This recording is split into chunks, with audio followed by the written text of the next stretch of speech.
à vous, bonjour, bel après-midi. J'espère que votre journée a bien démarré, que vous êtes bien installé où que vous soyez. Donc à 14 h où que vous soyez. Alors si vous êtes en route, conduisez prudemment. Si vous êtes dans votre cuisine en train de siroter un bon café, psahetkom, profitez bien. Radio Alger Chaîne 3 à l'instant culture. C'est jusqu'à 15 h en compagnie de Mohamed Oualbi à la réalisation. Lufgoum qui est à la régie et Yassine qui est au niveau du streaming. Badia Haddad à votre service. Le ciel est encore bleu pour un fin de mois de juillet, un fin de mois de janvier. J'ai hâte d'être en juillet, l'été. C'est beau l'été, mais on profite, on a un beau soleil bleu. À 14 h 05, on a le plaisir donc d'avoir avec nous dans les studios Madame Nadia Sepri. Elle est romancière et elle vient pour partager avec nous une petite heure pour parler de sa dernière conférence en compagnie de Leïla Hammouten qui est chez elle, qui va intervenir par téléphone pour parler de leur dernière conférence et de leur dernière sortie de livre. Et nous aurons également un petit coup de fil du côté du musée de Chechel. Il y a des nouveautés, vous en saurez un peu plus dans quelques instants. On écoute une belle chanson choisie par notre cher réalisateur. Merci. C'est jusqu'à 15 h. Donc j'ai le plaisir d'avoir dans les studios présente Madame Nadia Sepri, alors directrice de la revue Livresque, une revue littéraire, autrice aussi de plusieurs ouvrages sur la scène littéraire depuis quelques années, et par téléphone aussi la romancière Leïla Hammouten qui est avec nous par téléphone parce que elle est occupée, mais la prochaine fois on l'invitera ici dans les studios d'Alger Chaîne 3. Bonjour mesdames. Bonjour Batéra. Merci d'être en direct avec moi. Je suis très ravie. C'est réciproque. Alors, je sais que dernièrement, vous avez fait une conférence très intéressante et vous avez parlé de l'acte d'écrire.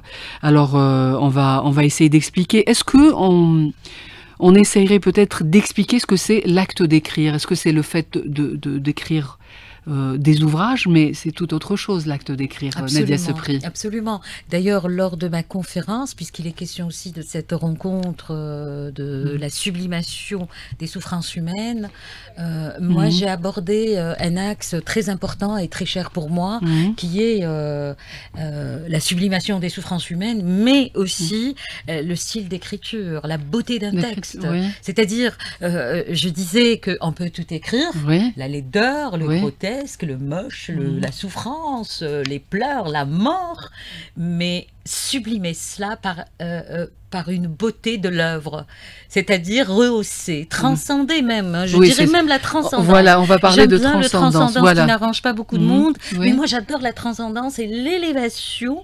Donc, et pour exemple, quand j'avais écrit mon roman Les sanglots de Césarée, c'était pétri de douleur. Il n'y avait que de la douleur et de la douleur et de la douleur parce que ça, c'était on va parler, voilà. Non, mais j'avais juste envie de vous dire, Batéra, c'est que ce livre-là m'a demandé plusieurs écritures et réécritures parce que je me refusais le pathos. Je n'aime pas écrire la douleur d'une façon vulgaire, d'une façon comme ça étalée sur le terrain de l'écriture ou sur la plateforme de l'écriture, mais rehaussée par beaucoup de poésie, par beaucoup d'exigence, par beaucoup de transpiration. Parce que comme je vous ai dit, on peut tout écrire, mais la façon de broder peut être différent de chaque auteur. Absolument. Voilà. Sinon, on prend, si vous permettez, Leïla Hammouten. Elle est en direct. Bonjour Leïla. Bonjour Badia. Merci d'être en direct. Bonjour.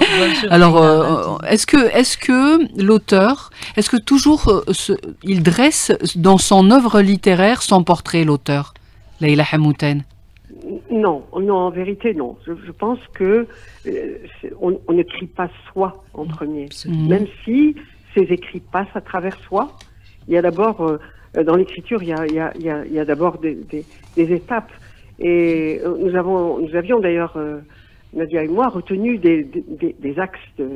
Bon, c'est quoi écrire? Écrire, c'est d'abord s'isoler. C'est parce que ça fait partie de notre condition humaine que de s'isoler. Et cet isolement, justement, va nous mener à nous interroger sur la vie, sur le monde, sur... c'est pas particulier aux auteurs. Mais ce qu'il y a, c'est que, pour l'auteur, pour celui qui veut écrire, il y a un moment où, si vous voulez, l'impact de tout ce qui nous vient des autres et de nous-mêmes, parce que en fait, l'écriture est aussi pétrie de nos propres problèmes, de nos propres interrogations sur le monde.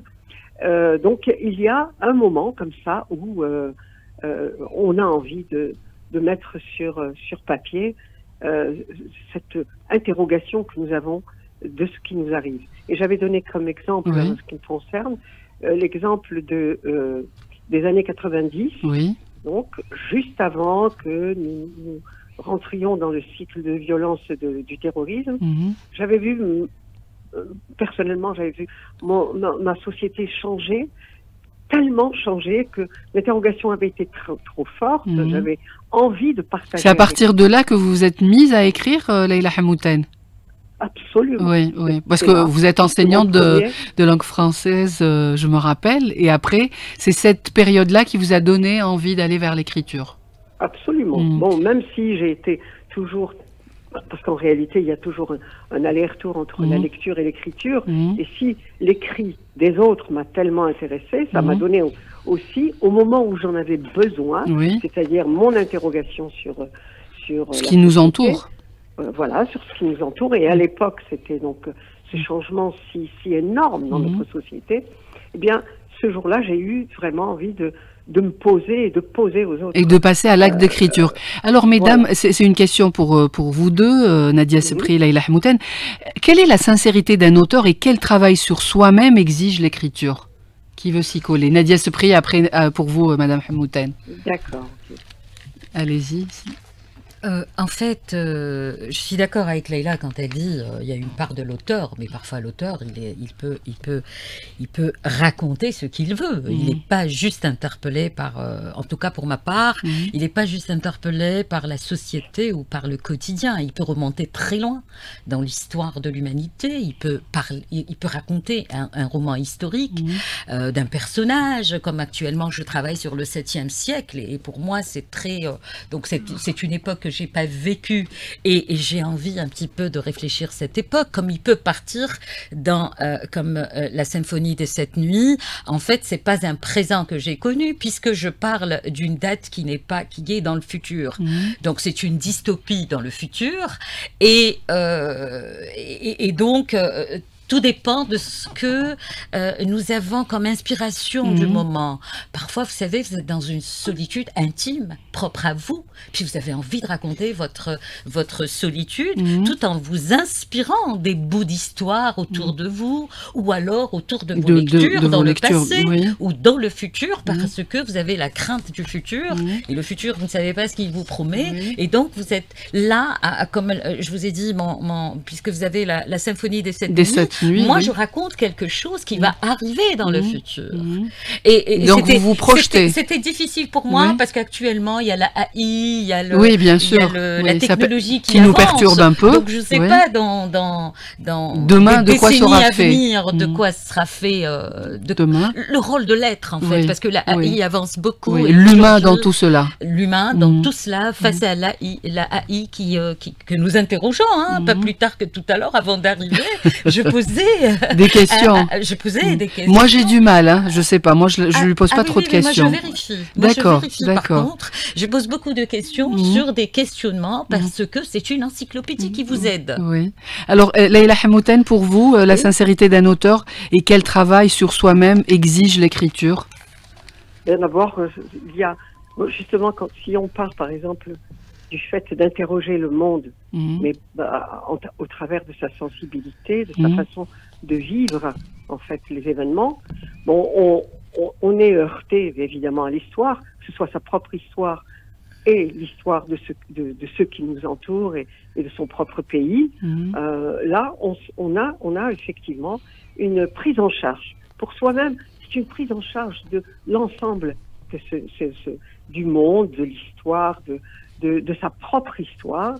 Et à ce moment-là, il y a un effort à faire, effectivement. L'effort, c'est d'arriver justement à travers le langage, de rendre ces émotions. Et c'est pas toujours évident. On a aussi derrière des conduites qui nous mènent vers un autre, même un but qu'on s'était pas vraiment assigné. Par exemple, quand j'ai commencé à réfléchir au lendemain de du cinquantenaire de notre indépendance, j'ai commencé à réfléchir à notre histoire. Eh bien, m'est venu un personnage qui est une petite fille, qui a, comment dire, accroché, si vous voulez, ma sensibilité, donc en réalité, parce qu'elle me faisait, elle me faisait penser aux enfants qui m'entouraient, mais aussi à un personnage qui avait traversé l'histoire. Et donc, la prise en charge de ce personnage a été quand même, c'était pas évident d'aller à sa place, traverser tout ce qu'elle a pu voir, l'occupation de notre pays, sa libération, et ça, c'est à la fois une prise en charge, mais aussi une libération. Parce que même si on interroge le monde, notre façon de l'interroger nous donne la possibilité de nous débarrasser, en fait, de nous alléger. Oui, est-ce que Leïla Hmouten, l'écriture peut guérir de l'existence dans la solitude de l'être? Absolument, absolument. Peut-être pas guérir, mais disons, puisqu'on vit, au fur et à mesure, donc il y a une étape où on est face, si vous voulez, à une interrogation particulière. Dans le seuil du moment, par exemple, c'était le temps qui passait, les souvenirs, la valeur des souvenirs, la valeur des gens qui passent devant vous et qui vous lâchent. Donc tout cela, si vous voulez, oui, c'est vrai que il y a une prise en charge totale, à la fois des personnages, mais à la fois des efforts qu'on doit faire en tant qu'écrivain pour rendre dans le langage, dans les mots, toutes ces émotions. Nadia Sepri, alors on sort, au moins, on se sent moins seul quand on est face à l'écriture, à l'acte d'écrire? En fait, l'acte d'écrire, c'est la plus belle chose qui puisse nous arriver. C'est un ravissement. C'est un amusement, c'est une responsabilité, comme ce qu'elle vient de dire Leïla, c'est une responsabilité. Nous sommes responsables de la prise en charge d'un quotidien ou d'une situation, d'une société. Donc nous avons mais aussi c'est un amusement. Il y a des auteurs qui vous disent, moi, dans mon œuvre, j'ai envie de raconter des fadaises, des caprices, des choses impossibles. Je veux m'amuser. Et c'est vrai plus on va dans l'amusement peut-être, ou l'acte de j'avais envie aussi de la poésie, elle intervient aussi. Vous savez, mais l'écriture de la poésie est différente d'un roman. Non, pas tellement. Moi, je les confonds. Moi, je les confonds totalement. Pour ma part, je les confonds totalement. C'est vrai que la poésie, elle est succincte, elle est brève, elle est instantanée, elle sort, elle gicle, elle jaillit, et tout de suite, ça y est, c'est terminé, c'est point. Par contre, un roman, c'est un processus d'écriture un peu compliqué, parce que vous avez des personnages, vous avez un temps, vous avez toute une ambiance d'un roman, et des fois ça vous happe tellement ça vous happe, et puis, que quand vous terminez un roman, vous êtes vidé. Ah oui, vous êtes vidé, et en même temps vous êtes encore avec les personnages qui vous parlent. D'accord. Moi, avec la symphonie des 7 nuits, en tout cas, quand j'avais terminé... Des 7 nuits, mon dernier roman. Oui, mon dernier roman, donc c'est une semaine, je raconte les 7 nuits, les 7 nuits comme les mille et une nuits. Moi, c'est 7 nuits seulement que Kahina va vivre face à la société, face c'est comme des nouvelles? Non, pas comme des nouvelles, c'est carrément, c'est une histoire. D'accord, l'histoire d'une semaine construite sur 7 nuits. J'avais envie de concentrer le temps.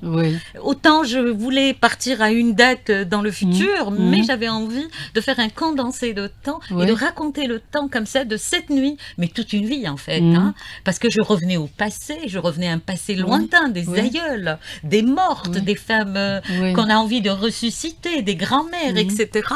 Et donc, je vous ai dit, l'écriture aussi, c'est un sport. C'est un sport du mental, c'est un sport de l'inspiration, de ce qui vous anime. Et plus vous creusez, plus vous êtes dans ce labyrinthe avec des halos parfois. Vous avez parfois des lumières, vous avez des fois non, de l'obscurité, vous avancez, vous avancez, vous avancez.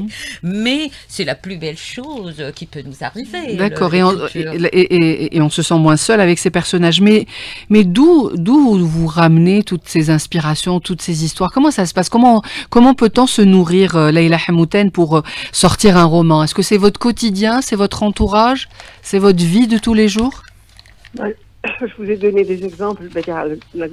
J'ai commencé en ce qui me concerne par avoir, si vous voulez, l'impact des changements de notre société qui m'a poussé à regarder autour de moi peut-être avec plus d'attention et peut-être justement essayer de mettre, si vous voulez, en parallèle à la fois la sensibilité, comment dire, les sentiments que l'on peut ressentir lorsqu'on traverse comment dire, des mouvements que l'on n'arrive pas du tout, évidemment, à coordonner ni quoi que ce soit, de sa propre société.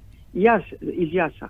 Est-ce que... Il y a aussi... Oui, allez-y, Leïla Hmouta. Il y a aussi, par exemple, le fait de... il y a eu pendant quelque temps, l'année dernière ou il y a 2 ans, on s'est beaucoup interrogé sur le féminicide. Moi, j'avais très envie à ce moment-là. Bon, j'ai pas eu la possibilité de le faire, mais le féminicide m'a interpellée parce que il y a une charge à la fois, comment dire, mentale, mais aussi sociale, qui fait que on s'interroge sur et puis qu'apparaît à ce moment-là un personnage. Moi, j'attends souvent ça. Oui. Parce que quelque chose me traverse. Oui. J'attends le personnage qui va incarner. Arriver. Voilà. Et j'attends, je peux attendre longtemps. Hein, d'accord. Et puis tout d'un coup, voilà, je rencontre quelqu'un, je croise dans mes lectures quelqu'un qui m'interpelle ou une situation qui peut m'interpeller. Je lis un fait divers et tout ça peut conduire à ce moment-là vers la création du personnage qui va prendre tout ça en charge, avec d'autres évidemment, et qui va, par exemple, dans le chat de Zeynep, Zeynep, l'ancêtre, elle va prendre en charge avec son châle justement qu'elle va transmettre à ses descendantes, prendre en charge le combat, toute la charge mentale qui peut exister dans le fait de traverser ces événements. Voilà. Moi, mais est-ce que l'écriture, l'acte d'écrire, n'est pas un miroir déformant qui grossit les inquiétudes qui nous habitent ou qui s'agissent en nous? Absolument. Je suis entièrement d'accord avec vous. C'est effectivement, il est donné, il se trouve que c'est donné aux écrivains, on y arrive plus ou moins, avec plus ou moins de bonheur. Il ne faut pas dire que dès qu'on se met à écrire, ça y est, c'est pas le bonheur. Voilà. Nadia Sepri, à cette question, est-ce que pour vous c'est ça, on grossit les inquiétudes qui nous agitent? Il y a des inquiétudes. Moi, je veux rebondir sur quelque chose. Par exemple, par rapport à mon expérience dans les sanglots de Césarée, à l'époque aussi, l'Algérie vivait une époque très, très, très dure, sanglante.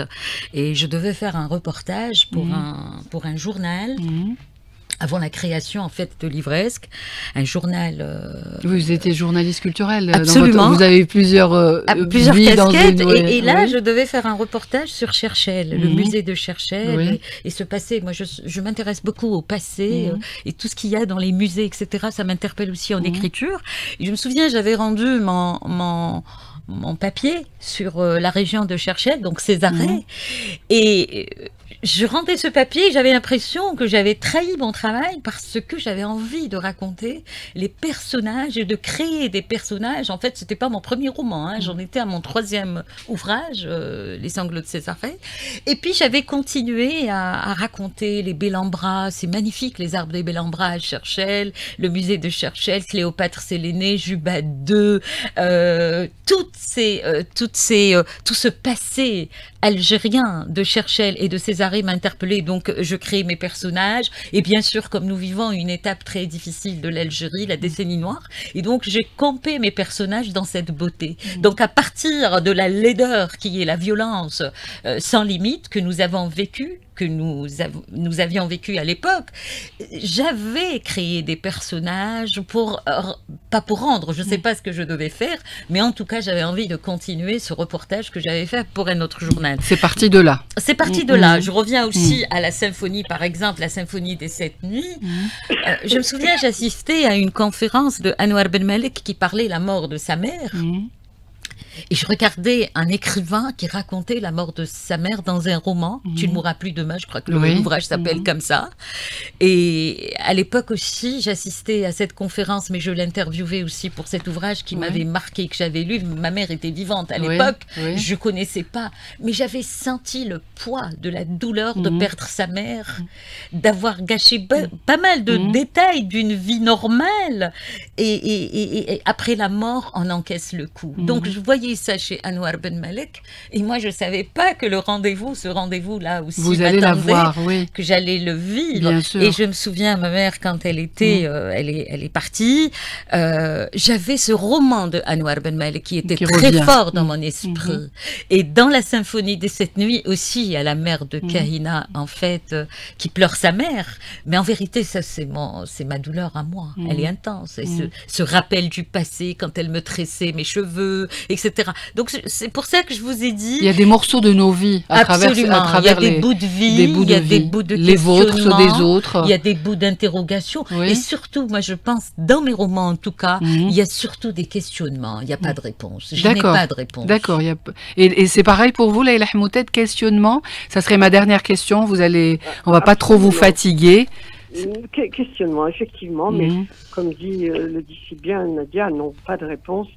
Moi, je sais qu'il y a une nouvelle du premier recueil Abîme qui résume assez bien ce problème. C'est que le narrateur, celui qui a narré toutes les nouvelles, les 15 nouvelles qui font partie du recueil, donc est dans une chambre et il est enfermé avec ces personnages qu'il reconnaît. Il les reconnaît. Il dit, mais toi tu es tel, toi tu es tel. En réalité, on est comme ça. On a tous ces personnages qui vous hantent et donc on va en dresser, si vous voulez. On va raconter leur vie.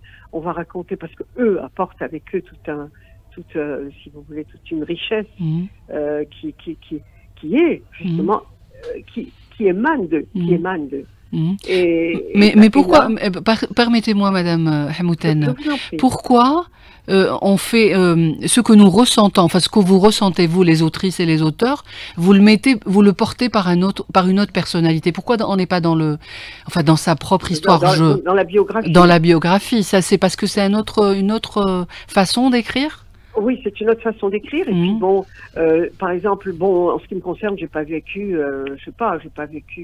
Non, ça serait toutes les histoires. Hein, je veux dire, pas besoin d'avoir se raconter. Est-ce que écrire, c'est aussi se raconter? Oui, c'est aussi se raconter, absolument. Mais là, quand on prend en charge sa propre histoire, là, on rentre dans quelque chose d'autre. Complètement différent, je pense. En tout cas, le débat est très intéressant. J'espère qu'on le fera dans les studios d'Alger Chaîne 3. Dites-moi, Leïla Hmouten, votre dernier ouvrage, est-ce qu'il y a une vente dédicace prévue? Eh bien, écoutez, il y en a eu, sur le seuil du moment. Oui. Il y en a eu pas mal. D'accord. Et ça continue, puisque je suis invitée quelquefois par des groupes, donc il y a. D'accord. Voilà, il voyage. D'accord. C'est un livre qui voyage comme les autres. En tout cas, il voyagera et j'espère qu'il fera escale ici dans l'Instant Culture une autre fois. Avec plaisir, Badia. Merci beaucoup. Merci. Il est 14h31. L'Instant Culture continue. On parle de l'acte d'écrire. On va parler du musée de Chachel. Dans quelques instants, on continue avec notre invité Nadia Esprit qui est en direct avec nous. La symphonie des 7 nuits, c'est son dernier roman que vous pouvez trouver au niveau des librairies. Une petite pause musicale et puis on revient vers vous. 14h36, on continue avec l'acte d'écrire en compagnie de Nadia Esprit. On remercie Leïla Hmouten qui était avec nous par téléphone et j'espère très prochainement dans les studios d'Alger Chaîne 3.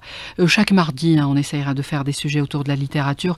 La symphonie des 7 nuits, c'est votre dernier roman, mais on continue sur cette conférence, sur cet acte d'écriture. Vous vouliez rebondir sur cette question d'autobiographie, d'essai. Absolument. Et on le fait porter toujours à une autre personne que soi-même, que celui qui écrit. Absolument. Là, c'est le roman roman, Oui. c'est la prose, c'est raconté par des personnages. Mais il arrive aussi qu'on raconte le témoignage. Moi, personnellement, je suis en train de préparer un essai sur le témoignage de mon père, ce qu'il a vécu à la grotte de Timliwin, en Kabylie, quand il y a eu le ratissage français à la vallée de la Soumam. Donc, je suis en train de faire tout un travail. J'avais donné en 2022... Donc vous avez fait un travail de recherche, j'imagine. Absolument. Oui. J'avais donné même une conférence en 2022 à l'étranger parce qu'il fallait un peu parler des 60 ans de l'indépendance de l'Algérie.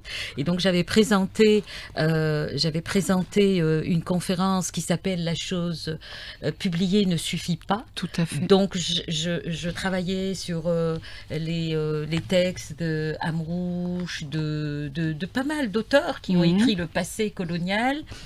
Et je disais que La chose publiée ne suffit pas. Donc ce livre-là est sorti aux éditions Diaphane en France. C'est un livre collectif. Oui. Et je reviendrai sur cette époque, justement, pour raconter un peu le vécu de mon père. Vous mettez donc dans la peau de votre père. Ah non, c'est mon père. Je raconte mon père. C'est le récit de mon père. D'accord. Ça mérite quand même, parce que c'est pas tellement connu. Ce qu'ils ont subi en Kabylie, la grotte de Timliwin, n'est pas connue par les Kabyles eux-mêmes. Et quand ils ont été dans cette grotte, ce qu'ils ont subi les Algériens avec le ratissage français, en 57 avec le congrès de la Soumam, ça a été vraiment un cauchemar pour ces villageois. Et mon père et ma famille elle-même a vécu quelque chose de déchirant. Et quand je l'ai su que récemment, parce que mon père n'a jamais raconté... Ne parle pas, ne parle pas jusqu'à la mort de ma mère, il commençait un petit peu à dévoiler, à sortir quelque chose. Et des bribes, j'imagine. Des bribes, Oui. Et c'est un trauma. Donc, sûr. je dis, je suis l'héritière de ce trauma. Et que vous allez le mettre sur papier, Absolument. dans cet acte d'écriture. Alors, est-ce que ça sera un acte d'écriture en souffrance ou pas? Ah oui, oui, totalement, parce que je pouvais pas imaginer que l'héros de ma vie, qui est mon père, ait vécu tout cela. C'est très lourd, en douleur, et parfois ça me hante la nuit de savoir ce qu'ils ont vécu. Mon père, en fait, c'est pas quelque chose qu'on raconte d'un étranger, mais c'est mon père. Et je dis, je suis l'héritière directe de ce corps qui a été humilié, vilipendé, avachi, presque la mort, d'ailleurs il souhaitait la mort. Bon, je ne veux pas rester sur cela, mais pour vous dire que parfois on est dans la fiction, on est dans les romans, mais il arrive aussi qu'on reste dans le témoignage ou le récit aussi. Ok. Est-ce que dans un imaginaire, Nadia Sepri, un imaginaire social, comment construire une écriture singulière pour se raconter soi-même? Est-ce qu'à chaque fois on arrive? Parce qu'on a cet imaginaire qui nous entoure, mais est-ce que dans nos écritures, dans vos écritures, il y a une partie singulière de vous? Ah oui, totalement. L'acte d'écrire, c'est un acte solitaire. Vous êtes dans la solitude quand vous écrivez, vous êtes fermé du monde, et c'est votre histoire. Et vous ne vous intéressez même pas au lecteur. Le lecteur, il est... Ah, il n'existe pas? Ah non, il n'existe pas. Vous le visualisez Pour ma part, pas? il n'existe pas. D'accord. Non, j'arrive même pas à me dire, je vais me censurer, ou je vais faire plaisir au lecteur, ou je prépare ce travail pour un lecteur. Non, en fait, et pour ma part, j'ai beaucoup d'œuvres qui sont dans les tiroirs. Parfois, c'est coïncidemment que je publie. C'est coïncidemment que ça sort chez le lecteur. Parce qu'il y a une coïncidence, parce qu'il y a quelqu'un qui demande une thématique. Comme par exemple la danse du jasmin qui est sortie à Al-Kalima. C'était une conférence que je devais donner en Autriche en 2015. Et ce livre-là est sorti sous forme de roman. Donc parfois c'est la coïncidence qui fait, parce que là j'aborde un autre point qui est la culture et la promotion des œuvres. Il faut que il est urgent aussi de faire un travail sur la promotion des œuvres littéraires en Algérie. Il faut que ça circule dans la société facilement. Pas que des émissions de temps en temps, à télé ou radio. Il ne faut pas que ça soit le SILA ou les émissions de radio, etc. Il faut que ça traîne dans le public. On le souhaite. Et puis on discute autour d'un ouvrage plus qu'autour des discussions vaseuses ou creuses ou peu importe. Mettez votre casque si vous permettez, Madame Sepri. On prend avec nous un conservateur en chef du musée de Tchelchel. Bonjour Monsieur Mohamed Belkhir. Belkhira, bonjour. Belkhira Mohamed, merci d'être en direct. Au musée de Tchelchel. Voilà. Vous êtes en ce moment dans le jardin? Non, pas possible parce qu'il y a beaucoup de vent. D'accord, parce qu'au Des vents début, de vous l'ouest. m'avez dit vous allez vous mettre dans le jardin. Je vous ai dit vous avez de la chance. Finalement, il y a un mauvais temps qui arrive. Oui, c'est Vent vrai de qu'il y a, l'ouest, ça fait. il y a du vent. Alors dites-moi, Ouais. il y a deux informations intéressantes qu'on va partager, Monsieur Mohamed Belkhira, avec nos Oui. auditeurs pour ceux qui vont se balader ce week-end du côté du musée de Cherchel. Alors, Ouais. il y a de nouveautés. On peut d'abord, il y a un nouveau chemin que vous avez tracé, vous, Oui. les conservateurs. Alors, est-ce que vous pouvez nous décrire qu'est-ce qu'on peut trouver? D'abord des statuettes nouvelles qui vont apparaître. Ah oui, on a une grande collection de sculptures, surtout les sculptures gréco-romaines. Mhm, À peu près, on a 80% c'est des dieux et des déesses mhm, de l'époque antique. Un mélange de culture et de religion entre égyptienne, romaine, phénicienne. mhm, Après, on a un musée qui rassemble beaucoup de religions païennes ici à Chechel. mhm. Parce que la ville a subi plusieurs civilisations. Oui. Les civilisations sont passées dans le même lieu. On a toujours les ports, c'est le cœur de la ville. C'est pour ça qu'on a ces civilisations qui passent par ici. Un point stratégique, il y a des montagnes, il y a de la mer, il y a des terres fertiles. Ça fait la présence des humains ici depuis la préhistoire jusqu'à l'époque phénicienne, jusqu'à l'époque royale du Juba II. Mhm. C'est l'époque la plus remarquable pour la ville de Césarée, qu'elle était une capitale de Mauritanie césarienne, Oui. de Tanger au Maroc jusqu'à Titif, tout ce périmètre contrôlé par Césarée, Mhm.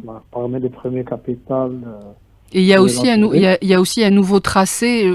Maintenant, il y a 4 pièces hein, où vous exposez Et on a quatre galeries. Mhm. C'est un musée en forme une grande maison romaine ou mauresque. Mhm.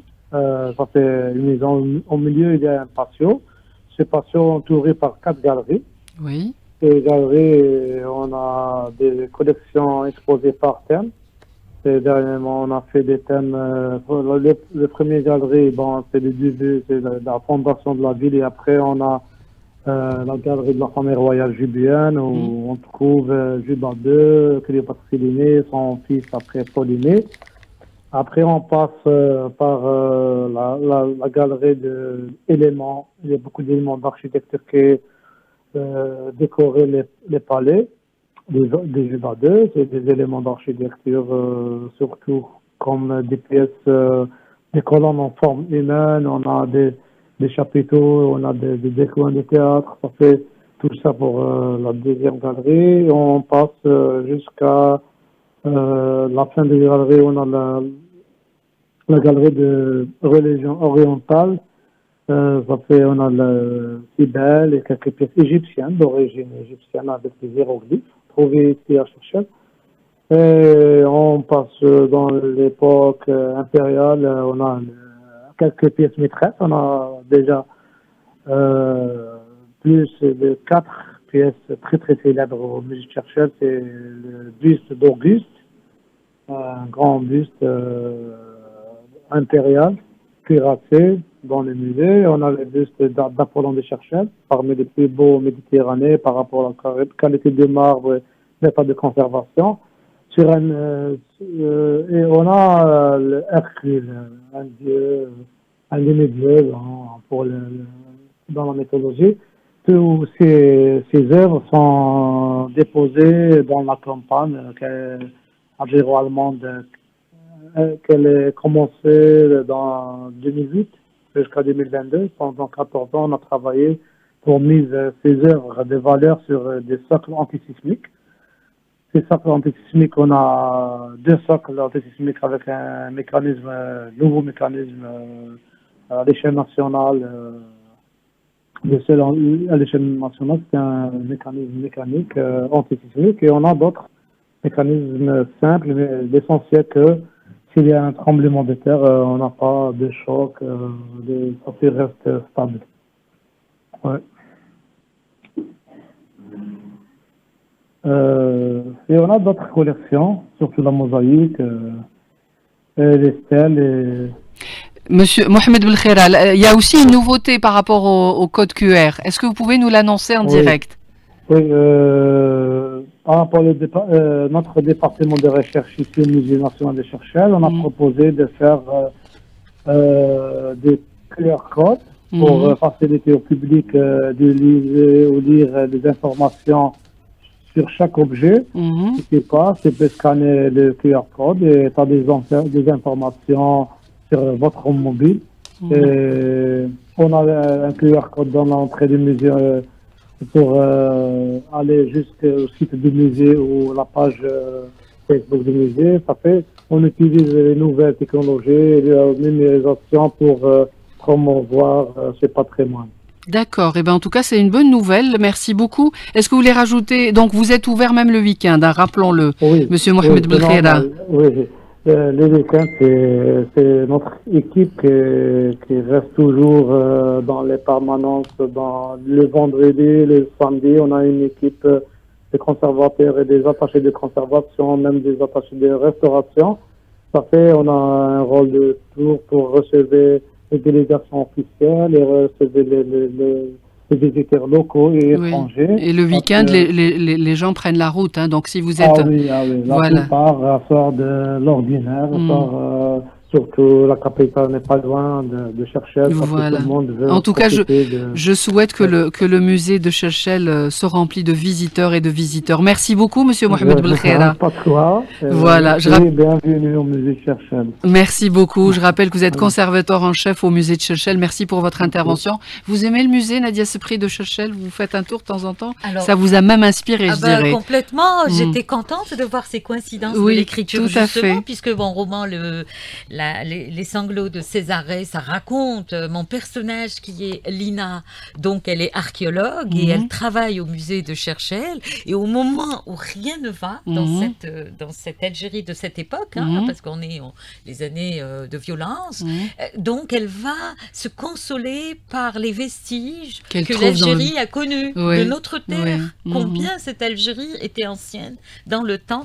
grâce à ce musée un petit peu qui la réconforte, et elle se soulageait de savoir que ce n'est qu'une période de temps qui est un petit peu gâchée et puis difficile à vivre, mais en fait... Grâce à tous ces vestiges et à cette histoire, elle arrive... Mais c'est un très beau musée. Je vous ai dit, moi j'ai fait un reportage à partir de ce reportage. Donc allez-y, ce week-end, si vous êtes du côté de Cherchel, faites un tour. C'est toute notre histoire. Voilà. Et là, en plus, il y a de nouvelles pièces qui sont sorties. Ouh là là, j'irai. Donc voilà, moi aussi. Ah, oui. Alors, 2 questions avant qu'on rende l'antenne, parce que ça finit, ça passe très vite, Nadia Sepri.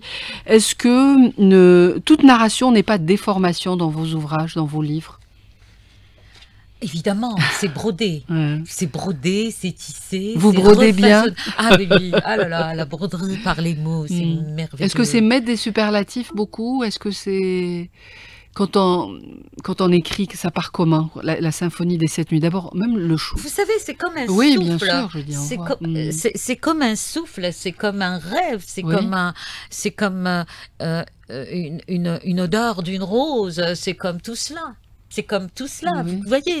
Donc, évidemment, on reconstruit, on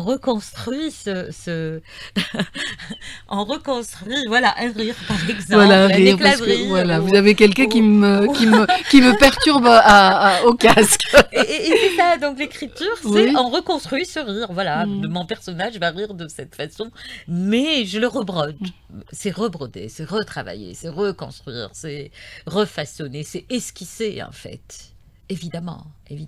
Donc, et on se raconte soi-même avec une partie de soi. Voilà, c'est ce que vous disiez dans cet acte d'écriture. Bien sûr, comme je vous ai dit, la symphonie des 7 nuits, il y a la mort d'une mère, et c'est un peu la mort de ma mère. Pour ça, c'est pratiquement ma vie, quoi. Mais est-ce que c'est pas souffrance? Parce que c'était le thème un peu de votre conférence. Pourquoi vous l'avez intitulé comme ça? Pourquoi choix, le thème, Nadia c'était Sepri? la sublimation des souffrances. Donc, à partir... Est-ce qu'on peut sublimer les souffrances, Nadia Sepri? l'esprit. Absolument. Dans un acte littéraire ou dans une écriture ou dans l'art, tout simplement, l'art dans sa diversité, que ce soit la peinture ou que ce soit la musique ou le théâtre ou le cinéma, et évidemment, que comme je vous ai dit, la symphonie, les sanglots de Césarée, j'ai pas voulu mettre le pathos, j'ai pas voulu écrire la douleur au premier degré, j'ai reconstruit, j'ai réécrit, donc je refusais ce pathos et je sublimais la douleur. Moi, ça me paraît contradictoire. On ne peut pas sublimer la souffrance ou la douleur. Non, c'est pas sublimer pour la rendre belle et exaltante. Hein. C'est pour la rendre une œuvre lisible, pour, pour la construire en une œuvre. Vous savez, il y avait une intervenante dans le public et elle disait même le grotesque, même le hideux, on peut le sublimer, vous voyez. Donc le rendre sous forme d'une œuvre, d'une chanson, d'un roman, d'une poésie, d'une peinture, d'une esquisse picturale, etc., etc. C'est dans ce sens. C'est pas pour dire, allez, on va enjoliver la douleur. Non, c'est sublimer, c'est autre chose. Sublimer, c'est rendre l'œuvre. En fait, c'est transcender. La transcendance. C'est ce que vous disiez d'ailleurs au début de l'émission. C'est dépasser tout ce qui est... D'ailleurs, dans mon intervention, je citais...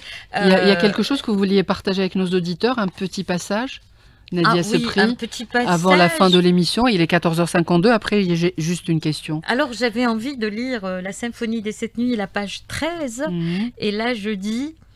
Je guette encore et encore la vie doucereuse bruire en moi, au passé sans importance, aujourd'hui reflet de mes quêtes, les bruits des billes des gamins d'en haut de beau matin, bruit de robinet, résonance des pas sur mon plafond, son étouffé de télévision allumée H24, boucan lointain, cliquetis des cuillères, casseroles et fourchettes, stridence d'un séchoir ou d'un blender, le goutte à goutte d'un climatiseur, les bruits répétés sans aucun doute, comme ailleurs un peu partout dans des demeures. Nous ne sommes rien que des mimes des vies passées qui éludent le rendez-vous fatidique avec la mort. Je me disloque en souriant à la vacuité de l'instant. Je me déconstruis avant que la faucheuse vagabonde ne vienne m'achever.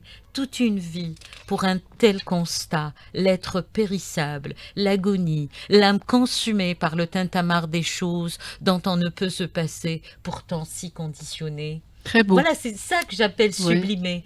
Donc, dans ce spleen, dans cette solitude, dans ce mal-être, parce que Kahina a perdu sa mère, elle reste insomniaque devant les bruits des voisins, devant ce bruit-là, et elle se dit le rendez-vous fatidique avec l'agonie. Donc la mort n'est pas loin, puisqu'elle vient d'enterrer sa mère, ou elle va enterrer sa mère, et donc elle va un petit peu faire attention au bruit d'un quotidien que toutes les demeures, que nous vivons bien sûr, ce bruit les maisons. Parfois c'est plaisant, mais parfois c'est pas plaisant, bien sûr. Quand le mal-être est là, quand il est pesant, quand il est fort. Moi, c'est très juste, j'aime beaucoup ce passage. Une dernière question. Donc c'est la page 13. D'accord, dans votre ouvrage, est-ce que les œuvres ne sont pas toujours... 19. Ok. Est-ce que les œuvres ne sont pas toujours plus grandes que leur auteur? Se dépasser n'est-il pas finalement le but de l'écriture? Dans l'acte d'écriture, Nadia Sepri. Oui.